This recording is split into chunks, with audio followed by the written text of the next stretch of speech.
Kami bersama.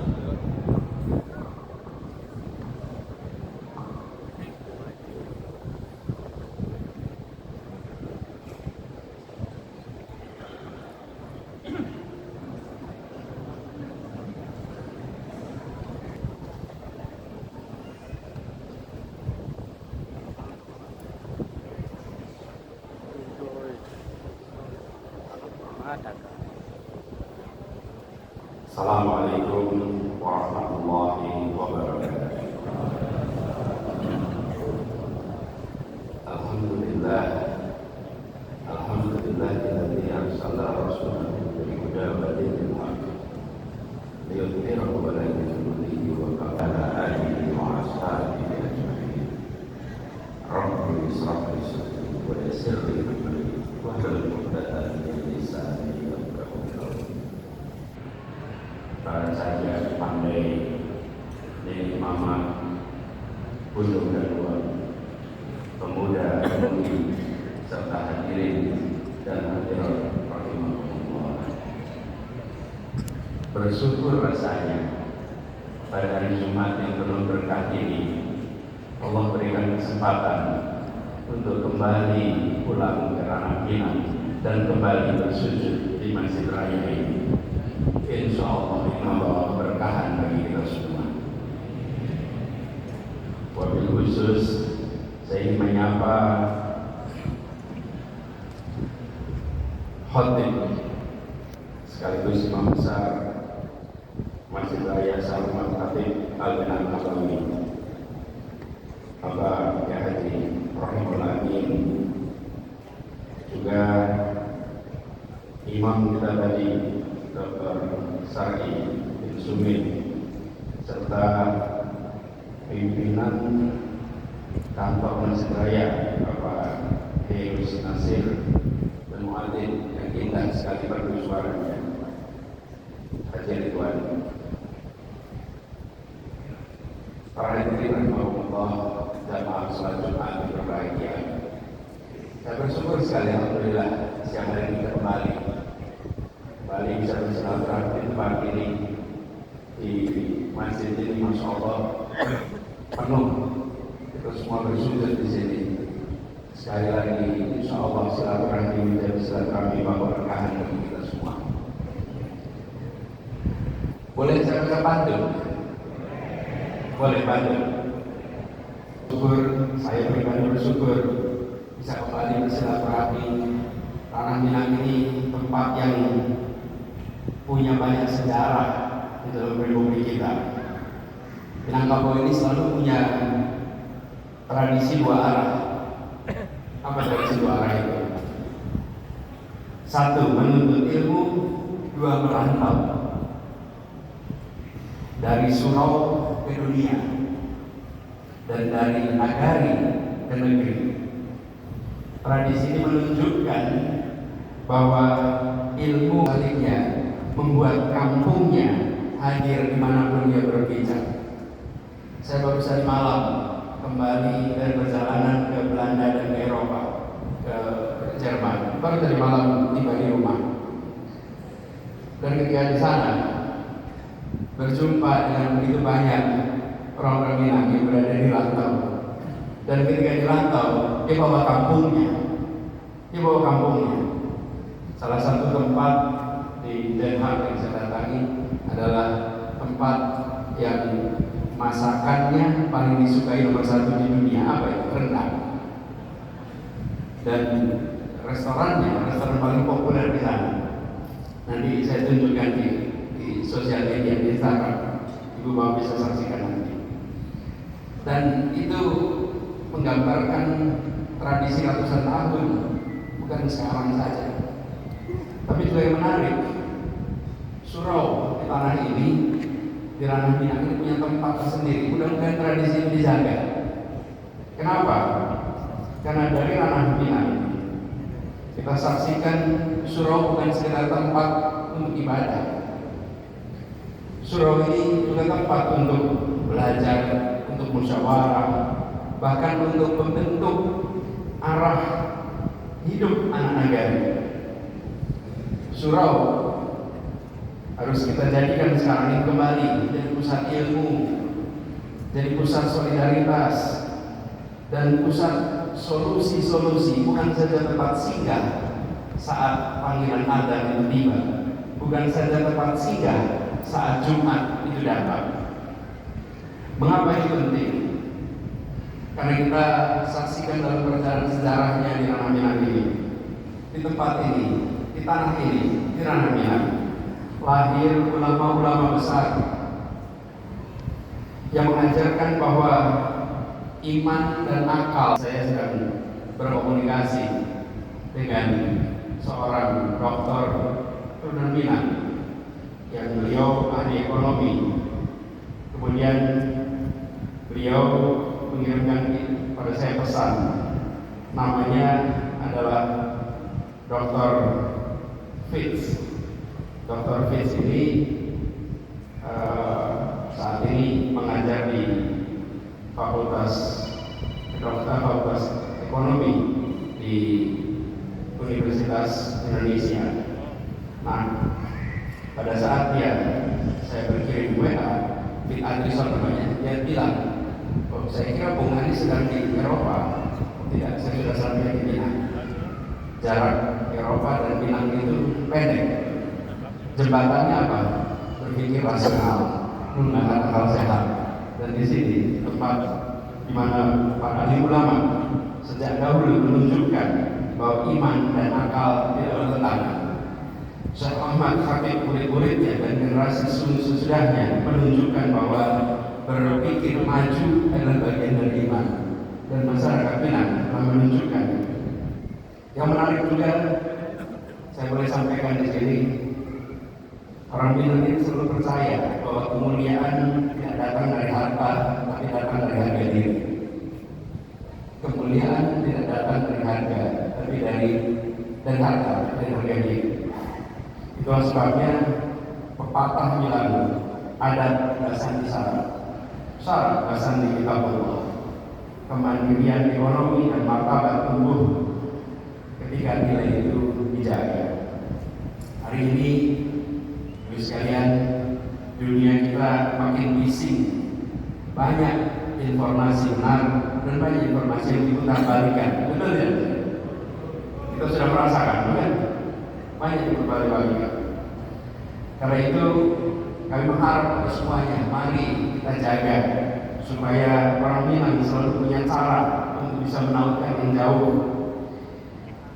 Saya perhatikan di Ranah Minang ini, yang berada di rantau menyapa yang di kampung, betul ya? Dan yang berada di kampung mendoakan yang di rantau. Tidak putus. Ini mungkin pelajaran terbesar dari Minangkabau. Solidaritas tak kenal jarak. Solidaritas tak kenal beda geografis. Solidaritas tersambungkan, apalagi sekarang dengan era digital. Karena itu kami berharap bagi generasi baru Minang generasi muda, mudah-mudahan mewarisi dua kekuatan yang ada di Minang ini: kecerdasan berpikir dan keberanian bertindak. Nanti siang insya Allah saya akan ke Universitas Muhammad Hatta, ke Bung Hatta. Bung Hatta salah satu permata yang cemerlang hadir dan besar dalam Minang. Betul. Pribadi yang berkarakter, pribadi yang di usia muda sudah menunjukkan kecerdasan berpikir dan keberanian bertindak. Pribadi dengan integritas yang tak pernah dilakukan. Pribadi yang membuat rakyat Indonesia bisa mengatakan kami percaya kepada Bung secara tanpa syarat. Percaya tanpa syarat. Ini tidak mungkin terjadi kalau tidak ada perpaduan yang dahsyat di situ. Pondasi iman yang kuat, pondasi Islam yang kokoh, tumbuh dengan akhlak yang mulia, muncul memancar dengan cahaya integritas integritas yang tak pernah padam pancarannya.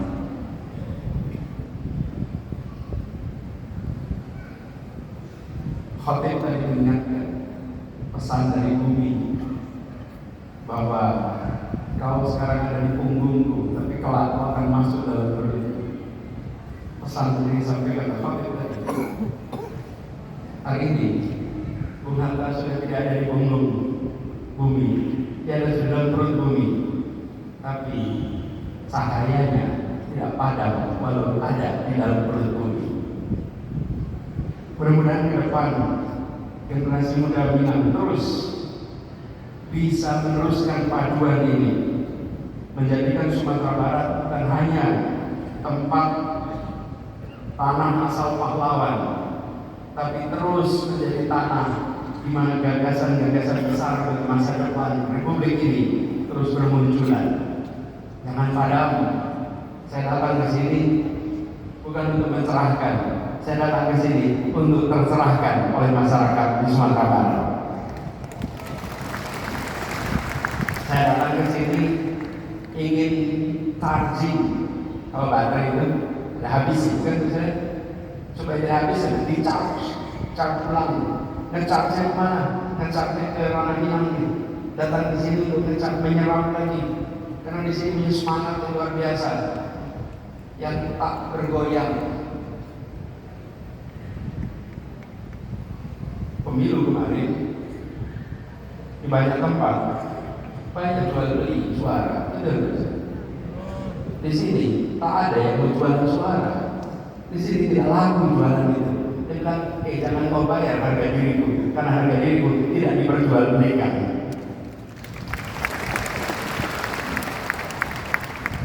Tidak bisa. Di banyak tempat ancaman membuat orang tumbang, imbalan membuat orang tergiur. Betul ya saya? Di sini apa tidak ada itu? Pasti ada. Tapi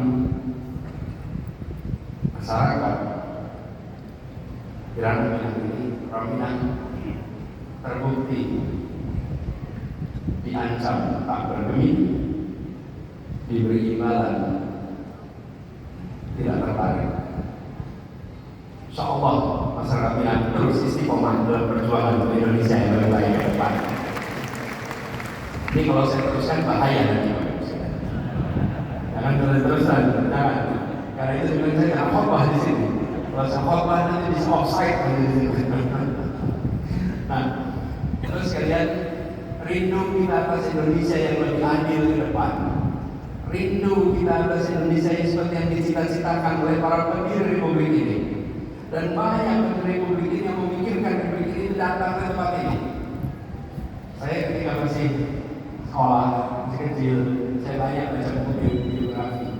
Dan banyak buku biografi yang disodorkan oleh ayah ibu saya adalah banyak tokoh-tokoh yang Agus Salim misalnya, kemudian Bung Hatta tentu, lalu Sahrir tentu, lalu Tan Malaka tentu, Wanansir tentu, sampai saya ini berharapnya kalau orang lain kalau besar pengen jalan-jalan ke negeri jauh, kalau saya besar itu ingin jalan-jalan ke Bukit Tinggi, ingin jalan-jalan ke Ranah Minang, ingin lihat jam dadak.